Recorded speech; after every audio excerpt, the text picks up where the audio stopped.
Bismillahirrahmanirrahim. Alhamdulillahirabbil alamin. Nahmaduhu wa nasta'inuhu wa nastaghfiruh wa na'udzubillahi min syururi anfusina wa min sayyiati a'malina. May yahdihillahu fala mudhillalah wa may yudlilhu fala hadiyalah.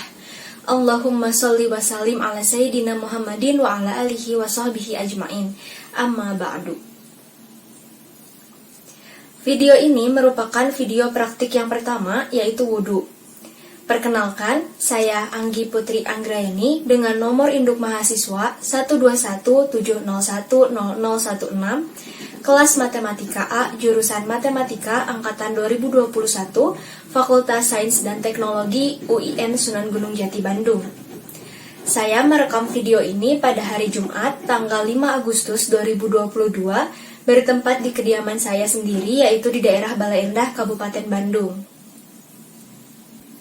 Pertama-tama di sini saya akan membahas mengenai pengertian dari wudhu. Wudhu menurut istilah adalah salah satu cara untuk menghilangkan hadas, yakni hadas kecil. Wudhu biasanya dilakukan sebelum ibadah yang mengharuskan adanya kebersihan dan kesucian seperti sholat. Sedangkan menurut bahasa, wudhu berarti hasan atau bersih dan bagus, dan bahjah yang berarti indah atau elok. Terdapat 8 tata cara wudhu. Yang pertama yaitu niat berwudhu untuk menghilangkan hadas kecil. Yang kedua, membaca basmalah sambil mencuci kedua telapak tangan. Lalu yang ketiga, berkumur-kumur dan menghirup air, lalu mengeluarkannya sebanyak 3 kali. Yang keempat, membasuh wajah 3 kali. Yang kelima, membasuh kedua tangan sampai ke sikut sebanyak 3 kali. Jadi yang dibasuh tangan kanan terlebih dahulu, baru tangan kiri. Yang keenam, mengusap kepala dari bagian depan sampai tengkuk, kemudian dikembalikan lagi ke depan. Yang ketujuh, mengusap kedua telinga dengan telunjuk dimasukkan ke dalam lubang telinga dan ibu jari mengusap bagian luar telinga. Yang kedelapan, membasuh kaki sampai mata kaki sebanyak 3 kali, didahulukan kaki kanan, lalu kaki kiri. Kewajiban yang harus dilaksanakan pada saat wudhu, yang pertama yaitu membasuh semua anggota wudhu sebanyak 1 kali, lalu yang kedua, menurut pendapat sebagian ulama, saat wudhu itu wajib berkumur-kumur dan menghirup air serta mengusap kedua telinga.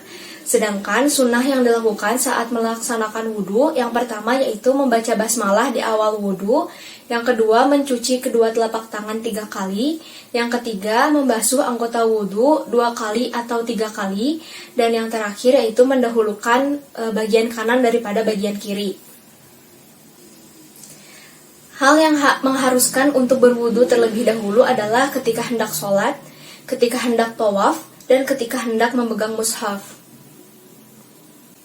Kemudian terdapat juga hal-hal yang membatalkan wudhu. Yang pertama yaitu adanya sesuatu yang keluar dari dubur atau kubul, kemudian keluarnya darah yang banyak seperti darah luka, lalu hilangnya akal yang dapat disebabkan oleh tidur, pingsan, atau gila, kemudian memakan daging unta, kemudian laki-laki menyentuh perempuan dengan syahwat, kemudian menyentuh kemaluan, kemudian memandikan jenazah, dan yang terakhir yaitu keluarnya seseorang dari Islam atau yang disebut dengan riddah. Terdapat salah satu dalil yang berkaitan dengan wudhu yang bunyinya, Ya ayyuhalladzina amanu idza qumtum ila sholati faghsilu wujuhakum wa aydiyakum ilal marafiqi wamsahu biru usikum wa arjulakum ilal ka'bain. Yang artinya, wahai orang-orang yang beriman, apabila kamu hendak melaksanakan sholat, maka basuhlah wajahmu dan tanganmu sampai ke siku, dan sapulah kepalamu dan basuh kedua kakimu sampai kedua mata kaki, yaitu Quran Surat Al-Ma'idah ayat 6. Di sini saya akan melaksanakan praktik wudhu di kamar mandi.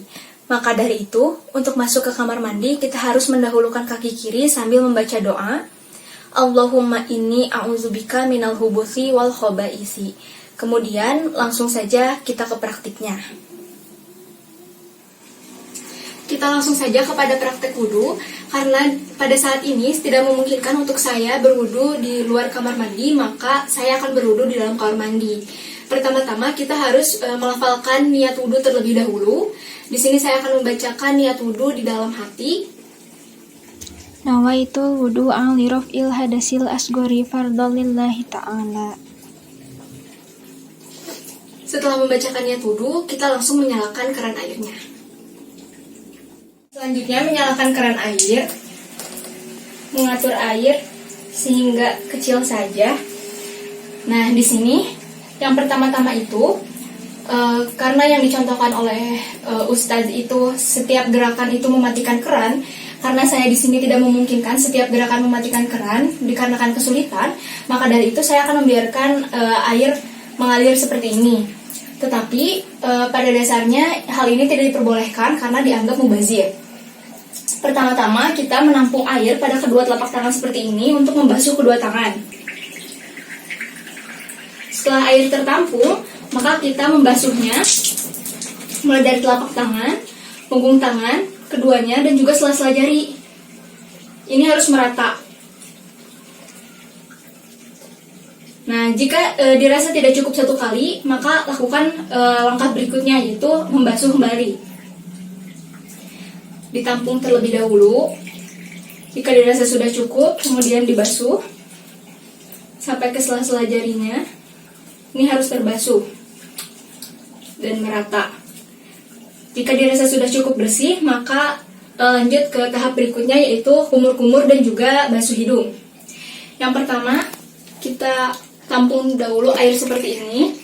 Di sini saya akan berkumur-kumur dan membasuh hidung itu disekalikan dalam satu kali tampungan air. Nah, maka seperti ini.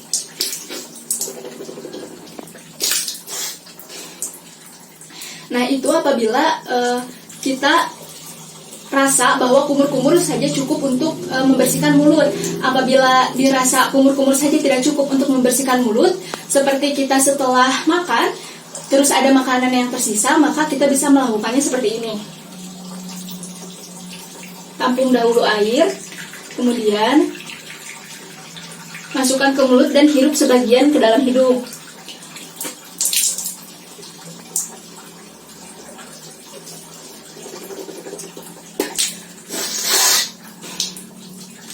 Sembari menggosok-gosokkan jari telunjuk ke dalam mulut, itu dikondisikan sebagaimana ada makanan yang menyelipnya itu.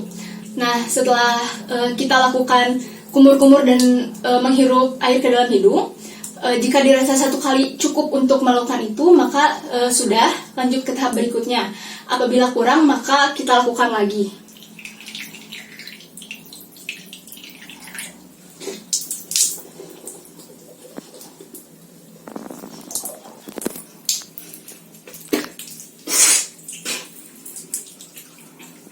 Setelah itu, kita membasuh muka, menampung air terlebih dahulu, kemudian membasuhnya dengan cara seperti ini. Jadi seluruh bagian muka itu harus terbasuh ya.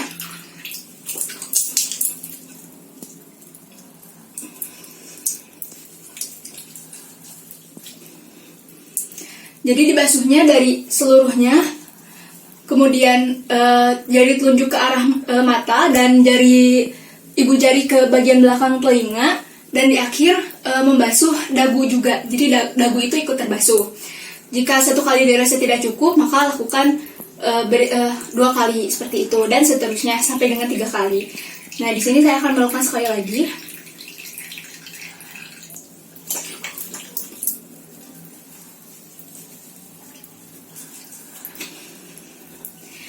Setelah membasuh muka, maka kita lanjutkan membasuh tangan. Membasuh tangan di sini harus imbang. Jika tangan kanan dibasuh sebanyak 2 kali, maka tangan kiri juga dibasuh sebanyak 2 kali. Begitupun jika tangan kanan dibasuh 3 kali, tangan kiri juga harus dibasuh 3 kali. Nah, di sini harus didahului bagian kanan. Jadi saya akan membasuh tangan kanan terlebih dahulu. Kita menampung airnya terlebih dahulu, kemudian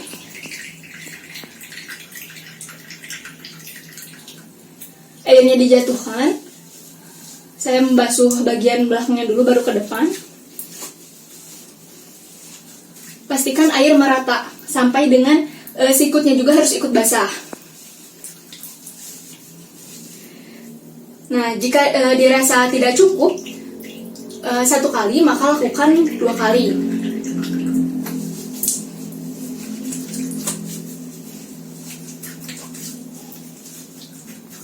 Setelah tangan kanan selesai, lanjut ke tangan kiri, tampung air terlebih dahulu, kemudian jatuhkan ke bagian tangan kiri. Jika dirasa belum merata, maka lakukan sekali lagi.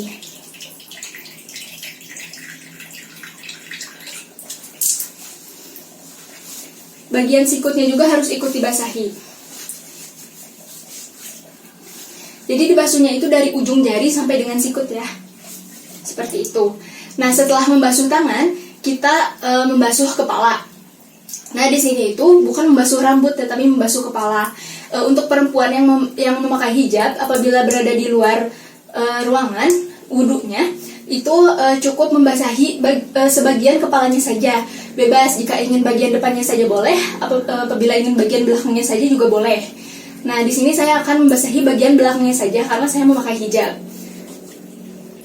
Di sini saya menampung dulu air, kemudian memercikannya, membasuh bagian belakang kepala. Jika dirasa belum cukup, lakukan 2 kali.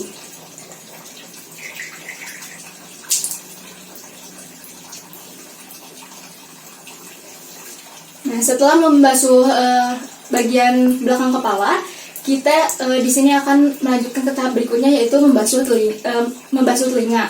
Nah, membasuh telinga di sini dilakukan secara bersamaan, yang kiri dan yang kanan.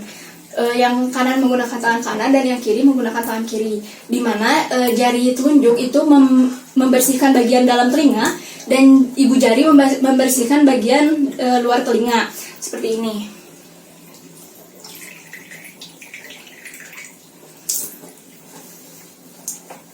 Kurang lebih seperti ini.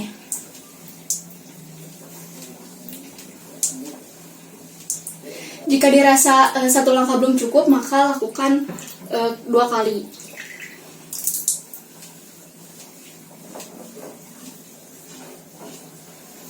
Setelah itu, tahap terakhirnya yaitu mencuci kaki. Di sini cuci kakinya harus bagian kanan terlebih dahulu. Maka tampung air, kemudian cuci kaki bagian kanan dengan menyiramkannya. Nah, yang harus diperhatikan itu untuk membersihkan kotoran yang terselip pada bagian sisi ibu jari. Maka ini dibersihkan, kemudian sela-sela jarinya juga kita harus bersihkan.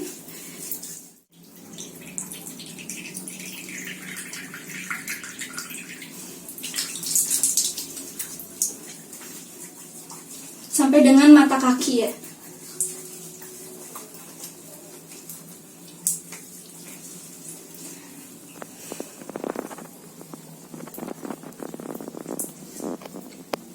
Setelah itu, jangan lupa untuk mematikan keran air dan selesai praktik wudhu pada kali ini. Selanjutnya, setelah wudhu kita harus membaca doa setelah wudhu terlebih dahulu. Karena saya sedang berada di kamar mandi, maka saya akan membacanya di dalam hati. Asyhadu an la ilaha illallah wahdahu la syarikalah wa asyhadu anna Muhammadan abduhu wa rasuluh. Allahumma ij'alni minat tawabin waj'alni minal mutatahhirin. Cukup sekian praktik yang dapat saya sampaikan. Dan untuk keluar dari kamar mandi, maka kita harus mendahulukan kaki kanan sambil membaca doa Ghufranaka Alhamdulillahillazi azhaba anil adza wa afani. Cukup sekian yang dapat saya sampaikan. Mohon maaf apabila ada kesalahan. Terima kasih. Subhanakallahumma wa bihamdika asyhadu an la ilaha illa anta astaghfiruka wa atubu ilaik. Wabillahi taufiq wal hidayah. Wassalamualaikum warahmatullahi wabarakatuh.